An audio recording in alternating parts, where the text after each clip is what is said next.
Welcome to BD channel রবি। আজকে আমাদের আলোচ্য বিষয় হচ্ছে পার্টস অফ স্পিচ। আমরা জানি যে পার্টস মানে হচ্ছে অংশ, পার্টস মানে অংশ অফ স্পিচ মানে হচ্ছে বক্তব্য, অর্থাৎ পার্টস অফ স্পিচ হচ্ছে বক্তব্যের এক একটি অংশ, বক্তব্যের এক একটি আলাদা অংশ। তাহলে আমরা বলতে পারি পার্টস অফ স্পিচ হচ্ছে বক্তব্যের ছোট্ট ছোট্ট টুকরো টুকরো করলে যে আমরা একটা আলাদা আলাদা অংশ পাই বা ছোট ছোট শব্দ পাই, এগুলো হচ্ছে এক একটা পার্টস অফ স্পিচ। তো পার্টস অফ স্পিচের একটি সঠিক ডেফিনেশন আমরা এখন দিব। পার্টস অফ স্পিচ কাকে বলে সেটা জানবো। যে বাক্যে ব্যবহৃত প্রত্যেকটি শব্দকে এক একটি পার্টস অফ স্পিচ বলে।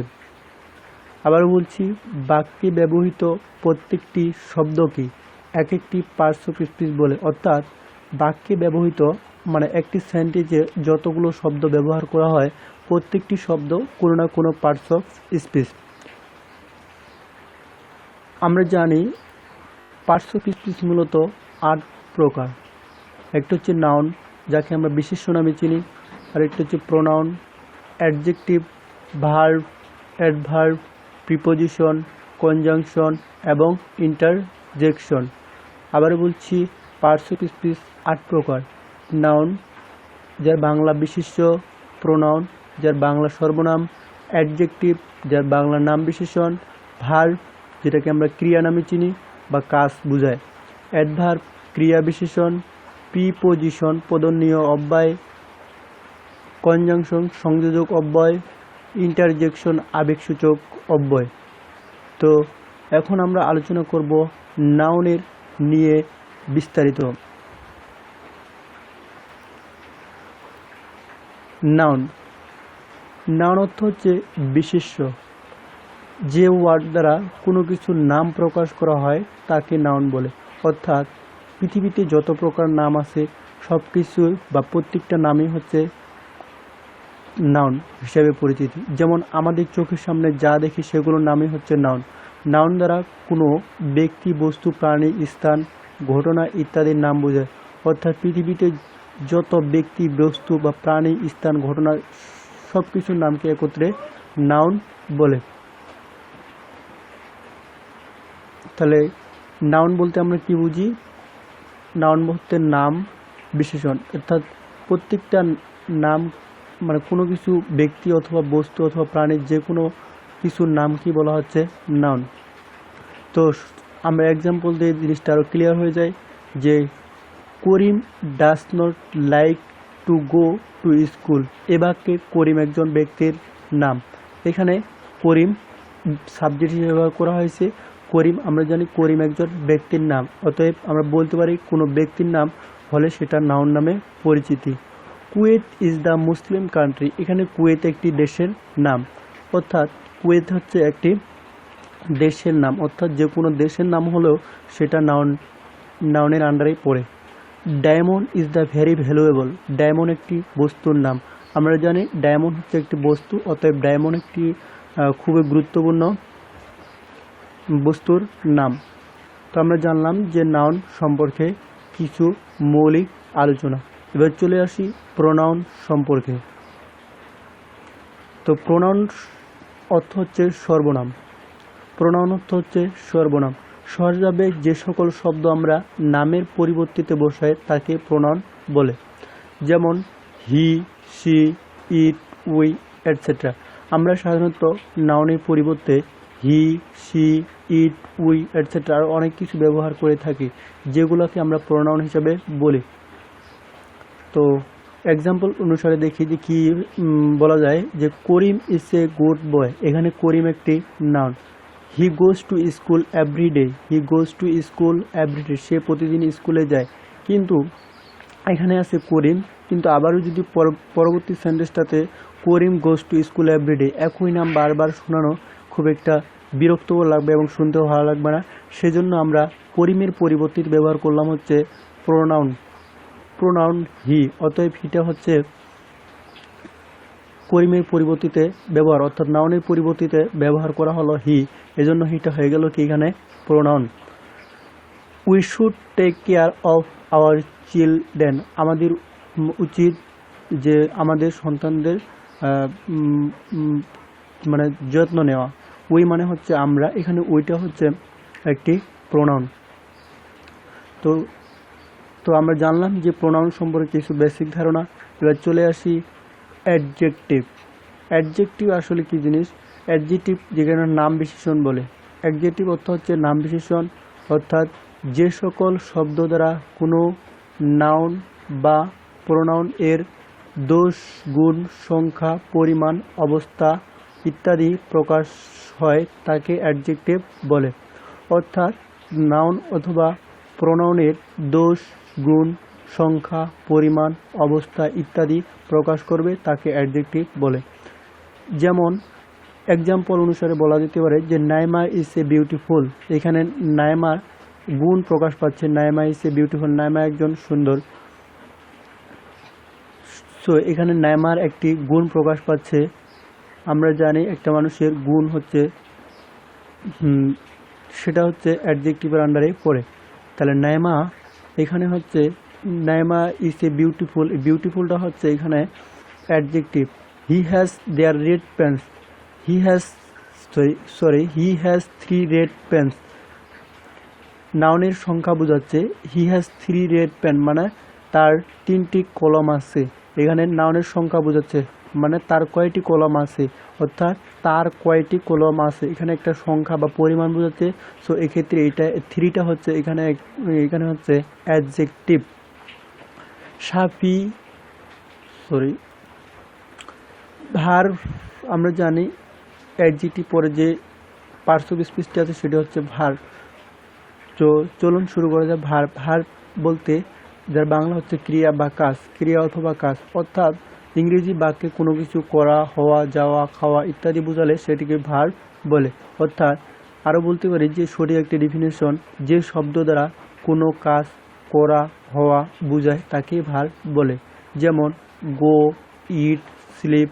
গো মানে যাওয়া, ইট মানে খাওয়া, স্লিপ মানে ঘুমানো, ব্যয় মানে ক্রয় করা, সেল মানে বিক্রি করা, ওয়াল্ক মানে হাঁটা, রান মানে দৌড়ানো, সি মানে দেখা, প্লে মানে খেলা করা, রাইট মানে লেখা, গিফট মানে দেওয়া। এগুলো হচ্ছে এক একটি ভার্ব। আর এই ভার্ব দ্বারা কোনো কিছু করা, হওয়া, যাওয়া ইত্যাদি বোঝায়। ভার্ব ছাড়া কোনো সেন্টেন্স সম্পূর্ণ রূপে প্রকাশ হতে পারে না। এক্সাম্পল যেমন উই প্লে ক্রিকেট, আমরা ক্রিকেট খেলি।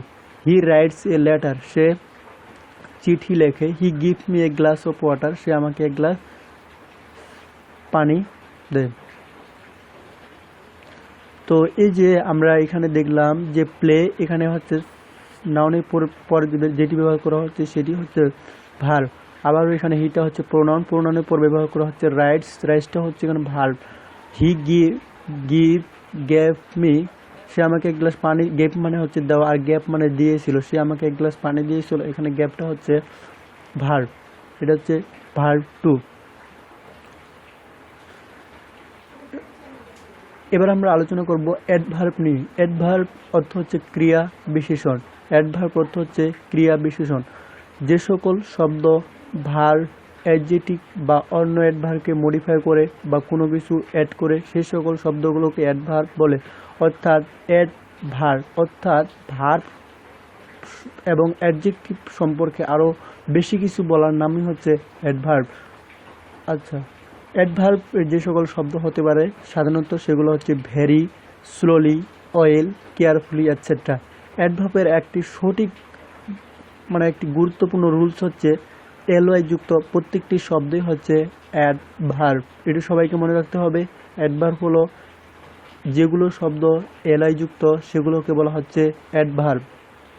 এক্সাম্পল দিয়ে আমরা বলতে পারি যে হি আস্কস মি নেম জেন্টলি, সে আমাকে জিজ্ঞাসা করলো ভদ্রভাবে, সে আমাকে আমার নাম জিজ্ঞাসা করলো। জেন্টলি মানে অর্থ হচ্ছে ভদ্রভাবে। আস্ক মানে জিজ্ঞাসা করা, সে আমাকে কেমন করে জিজ্ঞাসা করলো। এই যে কেমন করে প্রশ্ন করলাম, কেমন করে প্রশ্ন করলে তাহলে উত্তর আসছে জেন্টলি, ভদ্রভাবে। কেমন করে সে আমাকে জিজ্ঞাসা করলো ভদ্রভাবে। সো এক্ষেত্রে জেন্টলি হচ্ছে একটি অ্যাডভার্ব। শি ওয়ালস স্লোলি, সে হাঁটে, কিন্তু কেমন করে হাঁটে, স্লোলি। এই যে কেমন করে হাঁটে আমি প্রকাশ করলাম, এই জন্য এটা হয়ে গেল অ্যাডভার্ব। স্লোলি হচ্ছে adverb. She bought a very long dress, সে অনেক একটি লম্বা ড্রেস ক্রয় করেছিল। ভেরি লং ড্রেস, কেমন ড্রেস কিনেছিল? Very long. সো এক্ষেত্রে ভেরি লং হচ্ছে একটি অ্যাডভার্ব। অ্যাডভার্বের পর আমাদের প্রিপোজিশন নিয়ে আলোচনা হবে। প্রিপোজিশন, প্রি অর্থ পূর্বে, আর পজিশন শব্দের অর্থ হচ্ছে অবস্থান। প্রিপোজিশন বাংলা বলা হচ্ছে পদনীয় অব্যয়। বাংলায় প্রি শব্দের অর্থ হচ্ছে পূর্বে, আর পজিশন শব্দের অর্থ হচ্ছে অবস্থান। আমরা জানি প্রি অর্থ পূর্বে, আবারও বলছি প্রি অর্থ পূর্বে, পজিশন শব্দের অবস্থান, পজিশন শব্দের অর্থ হচ্ছে অবস্থান। বাংলায় প্রি শব্দের অর্থ হচ্ছে পূর্বে, আর পজিশন শব্দের অর্থ হচ্ছে অবস্থান। তাই খুব সহজে বোঝা যায় যে যেসব শব্দ নাউন বা প্রোনাউনের পূর্বে অবস্থান করে বাক্যের অন্যান্য অংশের সাথে ওই নাউন বা প্রোনাউনের সম্পর্ক স্থাপন করে তাকে প্রিপোজিশন বলে। প্রিপোজিশনের কাজ হচ্ছে নাউন অথবা প্রোনাউনের পূর্বে বসবে এবং তাদের অবস্থান সম্পর্কে বোঝা যাবে সে কী অবস্থানে রয়েছে। সো এই জন্য আমরা প্রিপোজিশন ব্যবহার করে থাকি। যেমন প্রিপোজিশন যেগুলো হতে পারে সাধারণত in, on, under, with, at, over, below, by, about, until, etcetera. Example: the book is on the table, Rahim is heading behind the tree. এখানে অনটা হচ্ছে the book is on the table, বইটি টেবিলের উপরে। এখানে অনটা হচ্ছে preposition. Rahim is heading behind the tree, বিহাইন্ডটা হচ্ছে এখানে preposition. The girl bought a letter for me from the teacher who taught us English. এখানে হচ্ছে ফ্রম মানে হচ্ছে থেকে, ফ্রমটা হচ্ছে এখানে প্রিপোজিশন। আরেকটা জিনিস আমরা খেয়াল করে দেখতে পারি যে সাধারণত প্রিপোজিশনটা এখানে টেবলটা হচ্ছে নাউন, আর নাউনের পূর্বে বসেছে দি ট্রি। এখানে এটা হচ্ছে নাউন, কিন্তু নাউনের পূর্বে বসেছে বিহাইন্ড। সো এখানে আমরা বুঝতে পারলাম যে নাউনের অথবা প্রোনাউনের পূর্বে বসে প্রিপোজিশন। প্রিপোজিশনের পর হচ্ছে কনজাংশন, যাকে বাংলায় বলা হচ্ছে সংযোজক অব্যয়। যে সব ওয়ার্ড একাধিক শব্দ, বাক্য কিংবা ক্লোজকে সংযুক্ত করে তাদেরকে কনজাংশন বলে। কনজাংশন বলতে দুটি সেন্টেন্সকে অথবা দুটি শব্দকে কি করে একত্র করে যে শব্দটি, সেটিকে বলা হচ্ছে কনজাংশন। যেমন and, or, but, yet, for, nor, so, because, etcetera. আরও অনেক কিছু আছে, তো সাধারণত এগুলো ব্যবহার করা হয়। Example: Safi and Sourav. সাফি একটা নাউন, সৌরভ একটা নাউন, কিন্তু এই দুটি শব্দকে একত্র করে যে শব্দটি সেটি হচ্ছে অ্যান্ড। সাফি অ্যান্ড সৌরভ, সাফি এবং সৌরভ আর গুড ফ্রেন্ডস, এখানে দুটি শব্দকে সংযুক্ত করেছে। সো অ্যান্ডটা হচ্ছে এখানে একটি কনজাংশন। আমরা যদি বলি যে সাফি আর গুড ফ্রেন্ড, আরেকবার যদি বলি সৌরভ আর গুড ফ্রেন্ড, তাহলে দুটি সেন্টেন্স হলো এবং বড় সেন্টেন্সে রূপান্তর হলো। কিন্তু দুটি সেন্টেন্সকে আমরা একটি কনজাংশন দ্বারা একত্র করে একই অর্থ প্রকাশ করবে। যেমন Safi and Sourav are good friend, Safi এবং সৌরভ দুজনে খুব ভালো বন্ধু। এবার আসো নেক্সট। আকাশ ইজ এ বয়, আকাশ একজন বালক। But Mo is a girl, কিন্তু মো একজন মানে বালিকা। সেক্ষেত্রে এখানে আমরা বলতে পারি যে বাটটা হচ্ছে বাটটা হচ্ছে কনজাংশন, কারণ এটি দুটি ক্লোজকে যুক্ত করেছে। এই যে আকাশ ইজ এ বয়, এখানে একটি clause, Mo is a girl, এখানে একটি ক্লোজ। তো এই ক্ষেত্রে দুটি ক্লোজকে সংযুক্ত করেছে একটি কনজাংশন। সো এক্ষেত্রে বাটটি হচ্ছে conjunction. She give me the letter and then she quickly, দুটি ক্লোজকে এখানেও সংযুক্ত করেছে। সো এখানেও অ্যান্ডটা হচ্ছে একটি কনজাংশন। এবার সর্বশেষ ইন্টারজেকশন, মানে আবেগসূচক অব্যয়। যে ওয়ার্ড দ্বারা হর্ষ, বিষাদ, ভয়, ঘৃণা, বিস্ময় ইত্যাদি প্রকাশ পায় তাকে ইন্টারজেকশন বলে। ইন্টারজেকশন যে সকল শব্দ হতে পারে সেগুলো হচ্ছে হুররা, এলাস, ওহ, ব্রাভো, ওয়াও, ওহ, এটসেট্রা। এগুলো দ্বারা একজন ব্যক্তি হর্ষ, বিষাদ, ভয়, ঘৃণা, বিস্ময় ইত্যাদি প্রকাশ করা হয়, সেই জন্য এগুলোকে বলা হয় ইন্টারজেকশন, যাকে বলা হয় আবেগসূচক অব্যয়। এক্সাম্পল দিলে আমরা বুঝতে পারবো clear. Alas, he father is dead. Alas, alas শব্দের অর্থ হচ্ছে মানে দুঃখ প্রকাশ করা। হার ফাদার ইজ ডেড, দুঃখ প্রকাশ করেছে, তার বাবা মারা গেছে, তার ফলে সে দুঃখ প্রকাশ করেছে। এটা হচ্ছে একটা আবেগসূচক শব্দ। সো এলাসটা হচ্ছে একটি ইন্টারজেকশন। হুররা, আমরা অনেক সময় বলি যে হুররা we have one the game. এই ক্ষেত্রে হুররা হচ্ছে মানে আনন্দ প্রকাশ করা হয়েছে, তারা গেমে জিতেছে, আমরা গেমে জিতেছি। সো এক্ষেত্রে হুররা হচ্ছে interjection. Oh what is beautiful girl she is, মানে বিস্ময় সূচক প্রকাশ করা হয়েছে এখানে।